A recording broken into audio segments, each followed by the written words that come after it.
Hey guys, Mrs. Zach again. We're going to go ahead and start chapter 5. The title of chapter 5 is Back on This Side of the Door. Because the game of hide and seek was still going on, it took Edmund and Lucy some time to find the others. But when at last they were all together, which happened in the long room where the suit of armor was, Lucy burst out, "Peter, Susan, it's all true. Edmund has seen it too. There's a country you can get to through the wardrobe. Edmund and I both got in. We met one another in there in the wood. Go on, Edmund. Tell them all about it." "What's all this about, Ed?" said Peter. And now we come to one of the nastiest things in this story. Up to that moment, Edmund had been feeling sick and sulky and annoyed with Lucy for being right. But he hadn't made up his mind what to do. When Peter suddenly asked him the question, he decided all at once to do the meanest and most spiteful thing he could think of. He decided to let Lucy down. "Tell us, Ed," said Susan. And Edmund gave a very superior look, as if he were far older than Lucy. There was really only a year's difference, and then a little snigger and said, "Oh, yes, Lucy and I have been playing, pretending that all her story about a country in the wardrobe is true, just for fun. Of course, there's nothing really there." Poor Lucy gave Edmund one look and rushed out of the room. Edmund, who was becoming a nastier person every minute, thought that he had scored a great success, and went on at once to say, "There she goes again. What's the matter with her? That's the worst of young kids. They always—" "Look here," said Peter, turning on him savagely. "Shut up. You've been perfectly beastly to Lou ever since she started this nonsense about the wardrobe. And now you go playing games with her about it and setting her off again. I believe you did it simply out of spite." "But it's all nonsense," said Edmund, very taken aback. "Of course it's all nonsense," said Peter. "That's just the point. Lou was perfectly all right when we left home. But since we've been down here, she seems to be either going queer in the head or else turning into the most frightful liar. But whichever it is, what good do you think you'll do by jeering and nagging at her one day and encouraging her the next?" I thought, said Edmund, but he couldn't think of anything to say. "You didn't think anything at all," said Peter. "It's just spite. You've always liked being beastly to anyone smaller than yourself.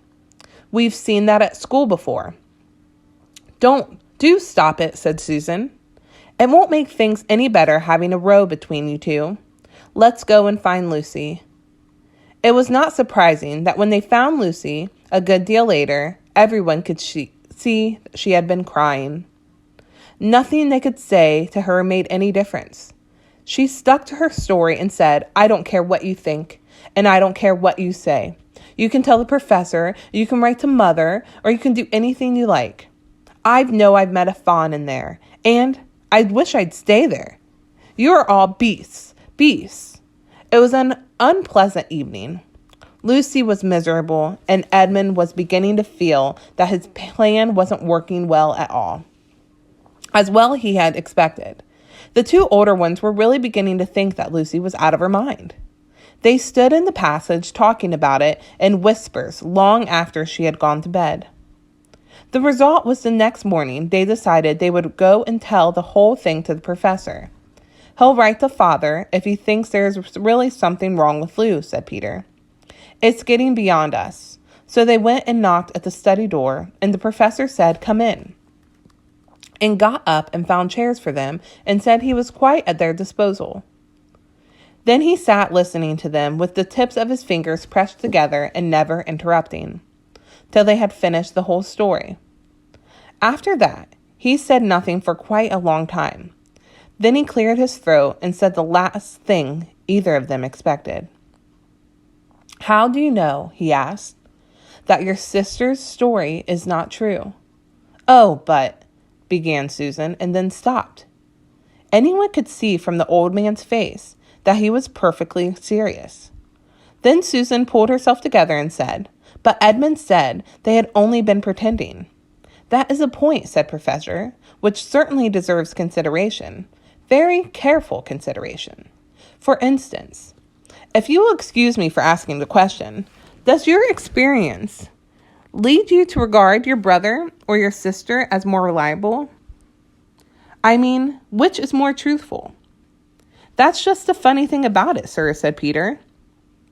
"Up till now, I'd have said Lucy every time." "And what do you think, my dear?" said the professor, turning to Susan. "Well," said Susan, "in general, I'd say the same as Peter. But this couldn't be true. All this about the wood and the fawn?" "This is more than I know," said the professor. "And a charge of lying against someone whom you have always found truthful is a very serious thing.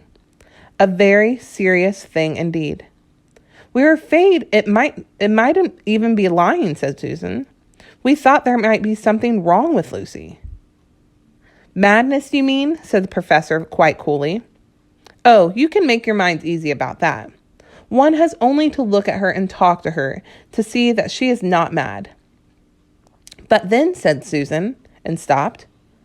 She had never dreamed that a grown-up would talk like the professor and didn't know what to think. "Logic," said the professor, half to himself. "Why don't they teach logic at these schools?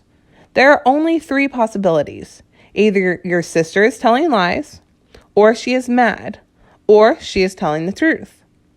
You know she doesn't tell lies, and it is obvious that she is not mad. For the moment, then, and unless any further evidence turns up, we must assume that she is telling the truth." Susan looked at him very hard and was quite sure from the expression on his face that he was no making fun of them. "But how could it be true, sir?" said Peter. "Why do you say that?" said the professor. "Well, for one thing," said Peter, "if it was true, why doesn't everyone find this country every time they go into the wardrobe? I mean, there was nothing there when we looked. Even Lucy didn't pretend there was." "What has that to do with it?" said the professor. "Well, sir, if things are real, they're there all the time." "Are they?" said the professor. And Peter didn't know quite what to say. "But there was no time," said Susan. "Lucy had no time to have gone anywhere. Even if there was such a place, she came running after us the very moment we are out of the room. It was less than a minute, and she pretended to have been away for hours." "That is the very thing that makes her story so likely to be true," said the professor.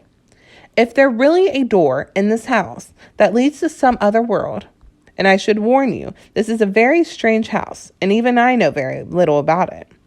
If I say she had to go into another world, I should not be surprised to find that the other world had a separate time of its own, so that however long you stay there, it would never take up any of our time.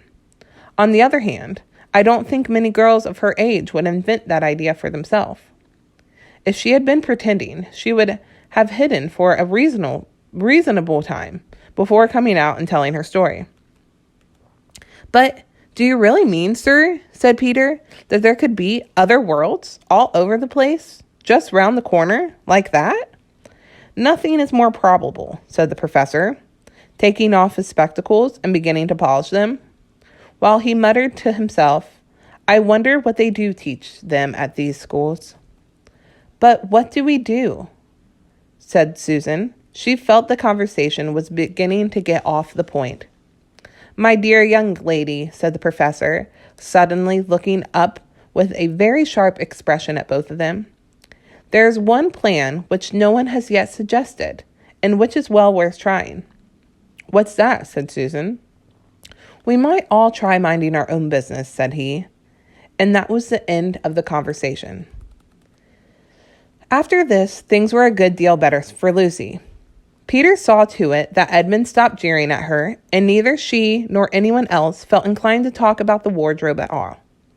It had become a rather alarming subject, and so for a time it looked as if all the adventures were coming to an end. But that was not to be.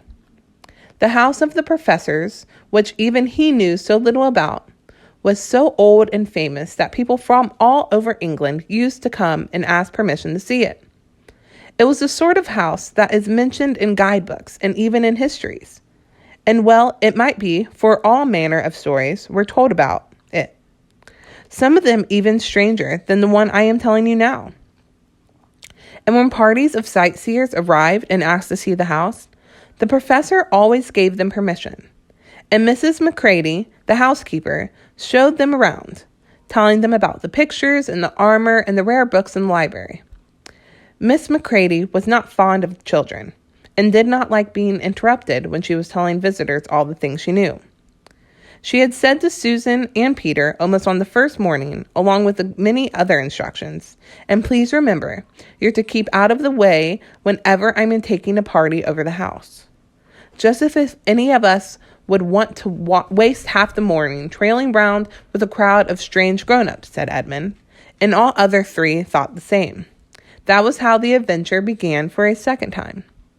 A few mornings later, Peter and Edmund were looking at the suits of armor and wondering if they could take it to bits when two girls rushed into the room and said, "Look out! Here comes Miss Crady, and the whole gang with her."